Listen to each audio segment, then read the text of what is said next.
क्या आप मेकअप करने जा रहे हैं? मेकअप के लिए आपको मेकअप के सामान के साथ ज़रूरत होती है ढेरों ब्रशेस की, और इन ब्रशेस को संभालना और हाइजीन से रखना बहुत इम्पॉर्टेंट है, क्योंकि इन ब्रशेस में जब मेकअप रह जाता है तो उसमें जर्म्स पैदा होते हैं, और वही जर्म्स मेकअप के थ्रू, ब्रशेस के थ्रू आपकी स्किन पे आ जाते हैं। उससे एक्ने हो सकते हैं, एलर्जीज़ हो सकती हैं, और भी कई तरह की प्रॉब्लम्स हो सकती हैं। हाय एवरीवन, हम सब लगना चाहते हैं खूबसूरत, और खूबसूरती में हम सब जानते हैं मेकअप का बहुत हाथ होता है, और मेकअप में ब्रशेस का बहुत हाथ होता है। और मेकअप के ब्रशेस की अगर केयर ना करें तो उससे स्किन प्रॉब्लम्स होती हैं। तो हमें लगता है मेकअप करने से स्किन प्रॉब्लम्स हो गई, जबकि प्रॉब्लम होती है ब्रशेस की। तो ब्रशेस को संभाल के रखना बहुत ज़रूरी है। They are very expensive. आप उनकी संभाल कैसे करें, उनकी केयर कैसे करें, हाइजीन के लिए कैसे रखें, आज मैं बात कर रही हूँ इसी सब की अपने इसी सीरीज़ में 5वें टिप की कि मेकअप के ब्रशेस को कैसे संभाला जाए। मेकअप करने के बाद ब्रशेस को साफ़ करके रखना बहुत ज़रूरी है, और साफ़ करने के लिए आप इसे वॉश कर सकते हैं।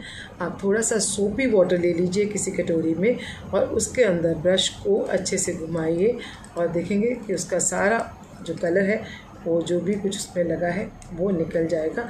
और इसको आप टैप वाटर में, यानी कि टैप के नीचे चला के उसको रख के धो सकते हैं। अगर नहीं हुआ साफ़ तो दोबारा से सोपी वाटर में डाल के अच्छे से धो लीजिए, और धोने के बाद आप उसे टिश्यू में डाल के उसको सुखा लीजिए। उसको ऐसे हल्का सा निचोड़ना है। ब्रशेस को धोने के बाद फिर उनको सुखाना ज़रूरी है। 2-3 घंटे लग जाते हैं जनरली सुखाने में, या रात में आप धो के रख दीजिए, सुबह तक सूख जाएंगे। सुखाते वक्त आपको कभी इस तरह से रख के नहीं सुखाना, यानी कि ग्लास के अंदर इस तरह से आप रख दें या किसी बर्तन में, ऐसे मत सुखाइए, क्योंकि सेबल के अंदर जो पानी है वो नीचे नीचे रुका रहेगा काफ़ी देर के लिए। ये हैंडल और सेबल को जोड़ने के लिए जो ग्लू इस्तेमाल होती है वो उसको धीरे धीरे करके गला देगा, और आपके ब्रशेस जो हैं वो जल्दी से ख़राब हो जाएंगे। कभी भी उल्टा भी रख के आप कभी नहीं सुखा सकते, क्योंकि आपके जो सेबल की जो शेप है वो उल्टा रखने से ख़राब हो जाएगी अपने ही भार से। तो जब भी ब्रशेस को आपने धो के सुखाना है तो ब्रशेस को आपने इस तरह से रखना है। एक टिश्यू बिछाइए या टॉवल बिछाइए, उसके ऊपर इनको दूर दूर करके इस तरह से आप रख दीजिए और उनको सुखा दीजिए। सुखाने के बाद आप जब भी इनको इस्तेमाल करना चाहते हैं, आप देखेंगे कि सूखने के बाद इनके ब्रशेस की सेबल जो है वो इस तरह से अलग अलग हो जाएगी। उल्टा रखने से या सीधा रखने से आपके ब्रशेस ख़राब हो जाते हैं। तो ठीक से धो के सुखाना बहुत ज़रूरी है। मेकअप करते करते भी कभी कभी ब्रशेस को साफ़ करने की ज़रूरत होती है। जैसे कि आपका एक ब्रश जो है आपने उसको एक कलर के लिए इस्तेमाल किया, और अब आप चाहते हैं कि इसी ब्रश को हम दूसरे कलर के लिए इस्तेमाल करें, तो उसको साफ़ करना ज़रूरी है। मेकअप करते करते ब्रश नीचे गिर गया तो साफ़ किए बिना आप इस्तेमाल कर ही नहीं सकते।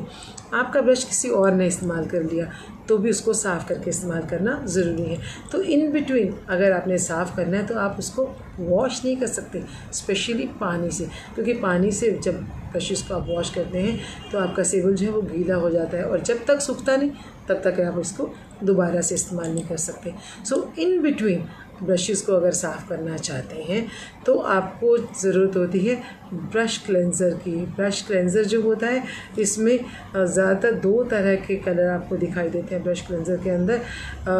ये कलर कोई भी हो सकते हैं, अलग अलग कंपनीज अलग अलग से कलर्स यूज़ करती हैं।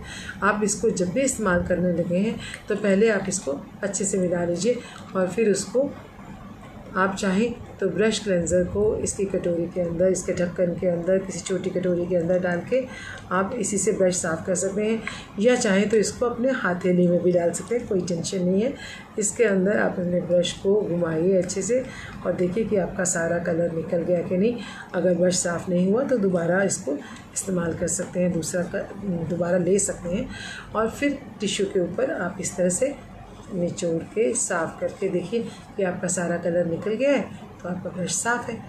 वैसे तो इन बिटवीन तो ब्रश क्लेंजर की ज़रूरत होती है, लेकिन कभी कभी कुछ लोग नहीं चाहते कि सारे के सारे ब्रशेस को धोया जाए और बाथरूम में जाके वो उसी वक्त वहीं बैठे अगर साफ़ करना चाहते हैं तो भी ब्रश क्लेंजर एक बहुत अच्छी ऑप्शन है ब्रशेस को साफ़ करने के लिए। एक फ़ायदा और होता है कि ब्रश क्लेंजर जो है उसमें एंटीसेप्टिक रहता है, तो जब आप इससे ब्रश साफ़ करते हैं तो आपके ब्रश जो है पूरी तरह से क्लीन हो जाते हैं उसी वक्त बिना गीले हुए, क्योंकि उस ब्रश को आप देखेंगे तो उसके सेबल जो है वैसे के वैसे होते हैं, गीले नहीं होते और आप दोबारा उसको इस्तेमाल कर ही सकते हैं। ब्रशेस को साफ़ करने के बाद संभालना भी उतना ही ज़रूरी है। संभालते वक्त आपने हमेशा उनको किसी पाउच में डाल के रखना है, स्पेशली जब अपनी किट में डाल रहे हैं। पाउच में डाल के, किसी प्लास्टिक पाउच में डाल के ज़िप करके अगर रखेंगे तो वो साफ़ सुथरे और ठीक से बने रहेंगे। अदरवाइज़ उनकी शेप जो है वो ख़राब हो सकती है, किसी चीज़ के नीचे आ सकते हैं, उन पे कलर लग सकता है। तो पाउच में डाल के ठीक से संभालिए। लेकिन अगर आप अपनी ड्रेसिंग टेबल पे रख रहे हैं तो आपको किसी ग्लास में रखना ईजी रहेगा। आप ब्रशेज़ को ग्लास में रखिए, लेकिन हमेशा इस तरह से कभी भी ब्रशेज़ को उल्टा नहीं रखना, यानी कि उसको नीचे की तरफ नहीं रखना। अपने ही प्रेशर से, अपने ही भार से ब्रशेज़ जो है दब जाएंगे और उनकी शेप जो है वो ख़राब हो जाएगी। तो ब्रशेज़ की शेप ख़राब हो गई तो इस्तेमाल नहीं हो पाएंगे। तो ब्रशेज़ को संभालने के लिए आपको ठीक से उनकी केयर करना ज़रूरी है, उनको ठीक से रखना ज़रूरी है। अपने ब्रशेज़ को ठीक से रखिए, लंबे समय तक इस्तेमाल कीजिए और हमेशा मेकअप करते रहिए और खुश रहिए।